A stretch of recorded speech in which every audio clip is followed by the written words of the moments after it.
สบายดีและสวัสดีตอนเช้าเด้อพ่อแม่พี่น้องฝั่งลาวฝั่งไทยและทั้งต่างประเทศสบายดีเด้อพ่อแม่พี่น้องแดดกำลังออกพี่น้องมื้อนี้หลังจากฝนตกเช้า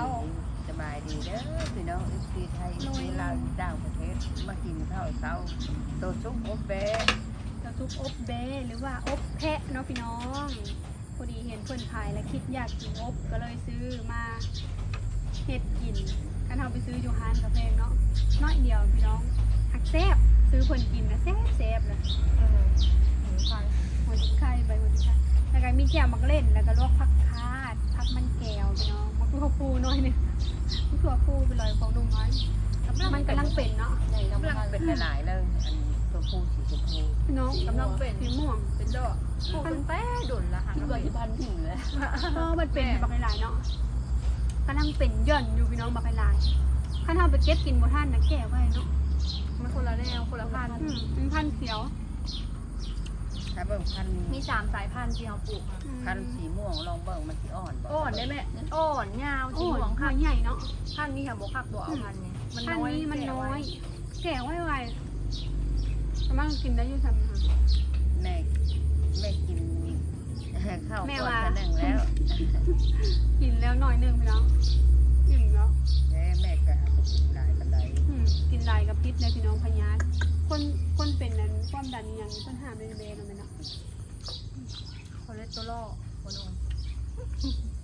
แม่เนื้องัวเนื้อควายเนาะ กินน้อยๆกินได้ กินลายบ่ได้ คอเลสเตอรอล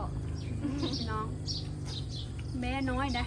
กระชุบอบใส่น้ำหน่อยเดียว พ อ่ อ อน ได้กินเนาะมันบ่ยาก น้อยหนักคนอีกแบบทำกระตำหัวชิ้นข้าวเลยนะพี่น้องใส่หัวข่าใส่กระเทียมหัวหอมเบิร์ดปูตีใส่หัวหอมน้ำแล้วก็ใส่มะเขือลงไปคั่วให้มันหอมเอาเนื้อแบะลงไปล้วนแบบนี้ล้วนในคนสมัดเราก็ตื่มน้ำตื่มเอาน้ำมันส้มอบไว้เลยแบบนี้ครับท่านมีใบกิ้งหูท่านใบยูท่านเจ๊มามันหอมเนาะ ใบขิงบ่เจ็บห้างก็บ่ตัดพอไป ลืมไปซอยใช่เนาะใบขิงก็หอมแต่ โอ้เซฟเลยนะขิงน้อยมันเย็ดก็ไม่ขัดแข็ง น้ำมันจะลุกเลยก็อิ่มแล้วเดี๋ยวว่าปวดเข่าให้คนลุกก่อนพี่น้องเข่าแก่มาตั้งแต่ปวดเข่าปวดแอวเลยไปได้แม่ปวดแอวบะ หัวเข่าก็นั่งพับโดนลายจะ ไปวัดก็ยังนั่งยากน้องแม่ว่าปวดเข่าห้างก็ยังมึนขาเนาะลุกมานี่อยาก คน อะไรเลย ปีการนี่ก็ไข้หลายก็ปีการมันนั่งเงี้ยแอว เคยแบบปีการเคยแข่งฮักเพิ่นก็เลยแบบปวดกลัวหมูนะพี่น้อง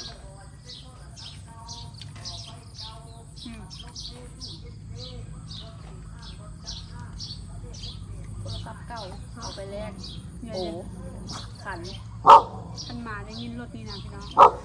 หมามันจะโมโหเลย เป้า โมโหแล้วมันก็ห้าว เป้าไม่ใช่ละปลูกเป้าเอาเป้าไปเลยขอกระซ้ำอันหนึ่งแค่หนูไม่หายอยู่ มันจะมีแบบว่ารถที่ว่าประกาศแบบโซนแรกๆมาเนาะหมาพี่น้องมันจีเล่นเป็นกัดเป็นผูงเลย มันได้กลิ่นเด้ มันได้กลิ่นแบบกลิ่นหมาฮะตอนเห็นในตนเนาะไปกินมาเนาะ แพนด้าจังหวัดบนกินข้าวกับคืนมีทางอยู่ แพนด้าคือว่าหางกะมา ขึ้นไปใช่ หางกะมามือนี้วะจ๊ะหรือว่ามาเมื่อคืน ที่มากินข้าวให้ป้าเป็นเมื่อคืนเรา แพนด้าน่ะหายตัวไปประมาณ2-3 วันเมื่อวันลอยเมื่อบ้านดงมะแงวบ่เนาะแล้วผัดกลับมาพี่น้องมื้อนี้จะซุกห้องหากินข้าวแล้วบ่เห็นเพราะมันส่งมื้อแล้วกลับมาแล้วบัดนี้เดี๋ยวว่า แบ ได้ บนี้โซนนะคุณใส่เลย บ่ค่อยสิบ้าเลขเนาะพี่น้องจังไดก็ฝากไปอุดหนุนเด้อพี่น้องทาง Facebook สาวสุขเซโนเนาะหาเงินไปลิ้นได้นี่งานออกพรรษาพี่น้องพอดีอันจบลอตเตอรี่งวดนี้เนาะพอดีเฮาก็ได้ไปลิ้นงานออกพรรษา ว่าสิพาแม่ไปพี่น้องเลยลองเบิ่งรุ่นน้ำกันที่ได้ไปบ่ ประมาณนั้นต้นเดือนตุลานี่ก็สิเป็น งานออกพรรษาแล้วเนาะ แม่น แบบยันผลลิ้นยันผลห้ำพี่ตุนแบบแม่ค้าเช่าขายเพิ่นสิบ่ได้ขายของเนาะแบบว่าเพิ่นเช่าคาที่กับแพงให้พี่น้องเอ้ยก็อันอยู่ฝั่งลาวเฮาน่ะอยู่ท่าแขกกับแพงสวรรค์กับแพง 30,000ปลาย ฮะอยู่ใส่จำมันไป กีฬา ว่าสิไปขายอันตำกล้วยท่านี่จบก่อนพี่น้องพอก่อนหยุดก่อน หมดก่อน งดก่อน อัน วันนี้2เครือ ลองเครือได้เท่าไหร่ได้ประมาณ ลอกน้อยๆยัง15ล้านกีบเลยลอกน้อยๆอยู่ท่าแขก จบกันเลยธุรกิจเฮาสิไปขายตำกล้วยพี่น้อง มันสิบ่ได้ฮอดค่าอัน ค่าเช่าให้เพิ่นติ20,000เกือบ30,000 25,000หรอก ขายยังไงให้ได้กำไรตำกล้วยน่ะ ขายไปนำเต็นท์ไปนำ มันจะมีหลอกละ20,000 30,000นี่แหละประมาณนี้แหละพี่น้อง แบบปูสาดตำเลยบอกพี่น้องปูสาด ผู้ชายก็ หนั ที่ ง เพิ่น ตำกิน เก่า เองบ่แล้วปูสาดบ่หนังบ่หนังเบิ่งทรงเฮือน่ะ คักแบบนี้ค่ะ แม่น พร้อมกันเนาะระหว่าง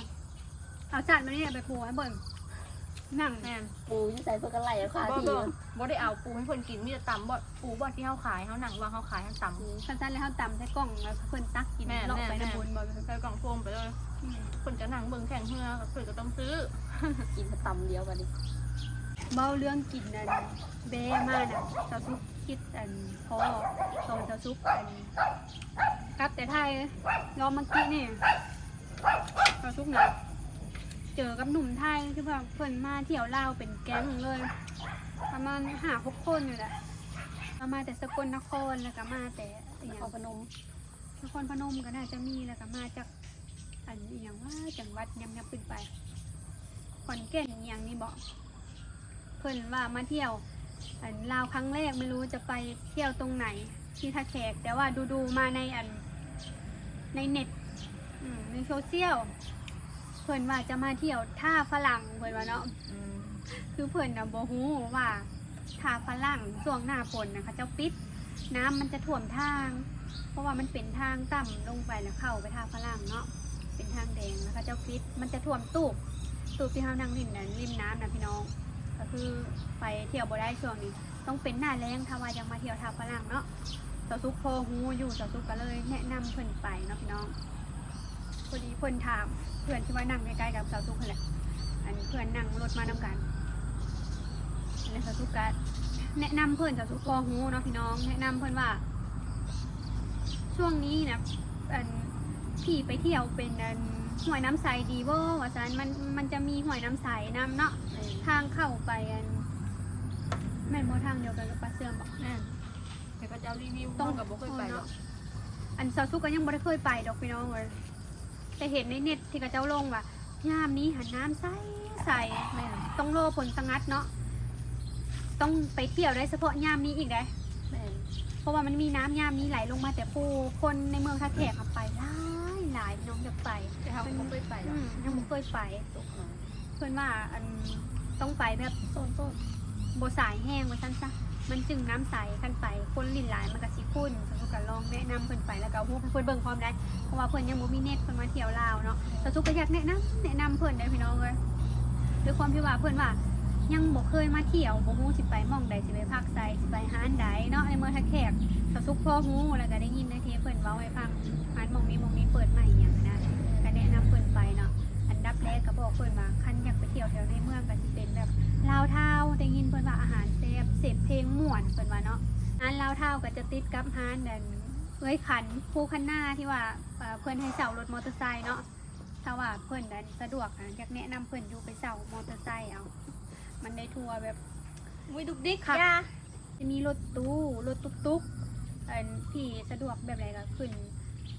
แบบนั้นเลยมันจะมีแบบคนมารอถามอยู่ว่าจะไปไหนจังทันจังซีเนาะถ้าว่าขี่รถตุ๊กๆนะมันจะได้อัธรสน้อยๆเนาะได้อัธรส แต่อย่าขี่3ล้อ ได้ชมวิว ขี่ตุกๆเอาเด้อพี่น้อง มันตุ๊กๆมันจึงไว มันเสียงบ่ดังถ้า3ล้อนี่เสียงมันดัง แล้วมันก็ซ่าอีกมันบอกมันได้อัธรสขั้นไปเป็นแก๊งแบบนั้นเนาะคือเพิ่นมา5-6 คนแบบมีแต่แบบอันนุ่มๆนะพี่น้องเพิ่นก็ของกระเป๋าไผ่ลาวแบบคือสิม่วนได้เพิ่นไปแบบ มาประมาณเดือน10เอาเด้อพี่น้องช่วงประมาณใกล้สิเบิดฝนเดือน10 11 12นี่พอดีเลยเที่ยวลาวหน้าฝนน่ะบ่อยากแนะนำเพราะว่า ส่วนหลายสถานที่ธรรมชาติเนาะอยู่ลาวเพิ่นก็จะปิดเพราะว่าน้ำมันหลายช่วงนี้นะ น้ำมันขึ้น แม่นคือทำปลาเสื่อมเพิ่นกับปิดได้พี่น้องน้ำหลาย ในที่เราทุกว่ากินอบแบ้และคิดเห็นพี่ๆเพื่อนมาเที่ยวอันลาวเลยแหละพี่น้อง คือเพื่อนถามเราทุกว่าอะไรขึ้นชื่อที่เมืองท่าแขกที่ว่ามาแล้วต้องไปลองอย่างตะเกียว ปิ้งแบ้พี่น้อง ปิ้งเบ้เราทุกบอกเพื่อนแล้วตกใจยังไงฮะ อะไรคือแบ้ อะไรปิ้งเบ้เพื่อนล่ะ แพะ แพะนั่นเองเราทุกบอกเพื่อนคือปิ้งแพะเนาะพี่น้องมันจะมีแบบฮานปิ้งแพะเด้อพี่อันเข้าไปในซอยอันบันเทิงเมืองท่าแขกมันจะมีแบบว่าปิ้งเบ้หลายฮานเนาะเข้าไปเนาะถ้าว่าเฮาอยากซิมฮานใดเฮาก็แวะได้เลย มันจะมีหลายฮานเนาะพี่น้องมันมีอันที่เราทุกเคยไปกินไว้เทปเพิ่นพาไปกินเทื่อหนึ่งฮานห่มม่วงคือแซ่บพี่น้องแซ่บเกือบทุกฮานนั่นแหละห่มม่วงต้นเต้ห่มขามบ่อีหยังประมาณนี้แหละเนาะคือมาแล้วต้องไปลองเนาะพี่น้องปิ้งเบสสำหรับเฮาคือว่าแซ่บเนาะ แซ่บอยู่พี่น้องเลย ถ้าว่าผู้มักหาแซ่บผู้บ่มักเพิ่นสิว่ามันกุยหรือว่ากลิ่นมันแรงเนาะกลิ่นมันแบบมันแรงๆค่ะแหละแต่ว่าโดนๆกินเถื่อบ่เป็นหยังพี่น้อง มันก็แซ่บเพิ่นว่าโอ้ถ้าอย่างนั้นก็ต้องไปลองเพิ่นก็คุยกันกับเพื่อนเพิ่นพี่น้องเพิ่นก็พากันงงมันก็พาแบบกันแบบเว้าหยอกกันบ่เคยกินสิเฮ็ดจังไดจังซั่นจังซี่เพิ่นว่าเนาะแต่ก็ต้องไปลองมันก็ม่วนหั่นแหละพี่น้องมันสิมีแบบร้องคาราโอเกะเนาะคนก็แบบจะหลายทุกมื้อเลยทุกเห็นกับเจ้าถ่ายลงหาจริงเบสอ่ะแล้วก็เพิ่นถามว่ามีอะไรอีกเพิ่นว่าเนาะที่แนะนำสาสุกันแนะนำเพิ่นเดินไปเลาะเซ็นเตอร์พอยต์แบบว่า มันใกล้ๆด่านเรือเลาะกินอันข้าวก็ได้เนาะก็มีกับข้าวหลายอย่างที่หมู่สาสุขายอยู่หั่นนั่นแหละพี่น้องแล้วก็อันไปนั่งเป็นร้านแบบว่านั่งชิวๆร้านเบียร์ก็คืออันในเซ็นเตอร์พอยต์นั่นแหละหมดจอกเนาะแต่ว่าต้องไปเร็วเด้อพี่เด้อ เพราะว่ามันจะเต็มต่างชาติหรือว่าอันเพิ่นมาเที่ยวท่าแขกนะมาแต่ต่างจังหวัดแล้วก็เพิ่นมาแต่ฝั่งไทยเพิ่นมาเที่ยวเพิ่นก็สิไปร้านนั่นแหละมันเสียบดนตรีสดเนาะแม่นเราซุกกันเคยไปเทื่อนึงเลยเทพาไปนะพี่น้องแล้วก็ไม่ได้ไปเลย เห็นแต่หมู่คู่ถ่ายลงไปนะคนหลายพี่น้องแต่ว่ามาเที่ยวช่วงนี้กับบ่อนเที่ยวกับ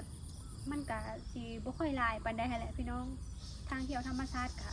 ทำแอนน่าจะไปได้อยู่เนาะ ได้อยู่ เพิ่นว่าสิไปทำปลาเสื่อมแล้วก็อันทำนางแอนเพิ่นว่า น้ำ เนาะ แอนนี่คักพี่น้องหน้าฝนมันจะมีเป็นน้ำตกแล้วก็น้ำไหลแบบเป็นแบบลำธารเลยเฮาสินั่ง เข้าไป แคม หั่น ปิ้ง แล้ว แคมหันเล คื ย อเย็น แต่เฮาก็บ่เคยไปหน้าฝนดอกพี่น้อง แม่นเราสู้กันแนะนำเพิ่นว่าทำนางแอน แม่น คือไปได้อยู่ ไปหน้าฝนผัดมันไปบ่ได้หลายบ่อน ถ้าว่าไปหน้าแรงผัดบ่สิพาแม่ไปทำปลาเสื่อมเนาะพี่น้อง มันก็ไปได้หลายบ่อน ไม่ว่าฮ้อนแล้วทำปลาเสื่อมยังเนาะยังบ่ฮ้อน ไป เรา ทำ สู้ก็ยังบ่ ว่า เคยไปทำมันปลาพาบ่ ทำปลาผาทำพระพาแม่เพิ่นไปนะพี่น้องตอนนั้นเนาะยามแรงแล้วก็ทำแอนพี่น้องพาแม่เพิ่นไปเนาะ แล้วก็ไปพามเสือไปอันเขาเอิ้นอย่างสวนสัตว์คำม่วนนะพี่น้อง สัตว์คำม่วน แนะนำเลยเด้อสวนสัตว์คำม่วนพี่น้องเอ้ย น่า มั จะ น เปิ จะ ด ไป ประ ทาง จำแล้ว เปิดประจำเนาะช่วงนี้เพิ่นจะไปทางดีเด้อพี่น้องทางไปอันท่าแขกเดี๋ยวนี้หาทางดี ไปฮอดไปทางเมืองหินบูนเด้อพี่น้องสวนสัตว์คำม่วนถ้าว่าบ่ฮู้ทางก็สามารถถามไกด์หรือว่าถามรถตุ๊กๆรถอีหยังไผก็ฮู้เนาะพี่น้องถามได้เลย แนะนำให้ได้เนาะ แม่นคักแฮงเนาะตุกเดียวอันพาแม่เพิ่นไปแล้วพี่น้องมีสัตว์หลายแฮง แล้วก็พี่น้องกัน ร่ ที่ ม เพิ่น รื่น แชททักทายเข้ามาถามอยากไปเที่ยวลาวมองนั้นมองนี้เพิ่นถามว่าต้องไปที่ไหนเนาะกับคือประมาณนี้เลยช่วงหน้าฝนยังบ่ค่อยแนะนำเนาะพี่น้อ แม่ ง น ต้องเป็นเดือนพูดแหละวิทย์หนาฝน11 12ประมาณนั้น มันจึงแบบมาเที่ยวสะดวกสบายหนทางมันก็สิบ่ยากแห้งบ่เป็นตุ่ม แม่น ประมาณนี้ แต่ว่าเรื่องแบ้คือขึ้นสื่อของเมืองท่าแขกอีหลีเด้อพี่น้องชาวบ้าน มีหลายฮานเพราะว่า เออ คนท่าแขกเพิ่นมักกิน คนมาเที่ยวเพิ่นก็มักกินเนาะ อยากให้ไปลองเนาะ แต่ว่าเพิ่นบ่เคยกินบางคนแล้วก็เพิ่นก็บ่กินเพิ่นก็เลยตกใจเนาะว่าฮะมีปิ้งแพะปิ้งแบ้ด้วยหั้นนะพี่น้องประมาณนี้ก็คือมีเด้อต้องไปลองซิมเด้อพี่น้องที่จริงเพิ่นเฮ็ดออกมาแล้วมันบ่ได้มีกลิ่นกุยกลิ่นหยังเนาะ ถ้าคนบ่เคยกินก็อาจสิมีอยู่กิน คือเฮาแบบธรรมดา พี่น้อง ตอนนี้ก็เริ่มออกสวยๆแล้วเด้อพี่น้องสำหรับคลิปนี้ก็จะได้ขอตัวลาไปก่อนเด้อพี่น้องสวยๆแล้วฝากกดไลค์กดแชร์เป็นกำลังใจและประคำโฆษณาเด้อสบายดี สบายดี บ๊ายบาย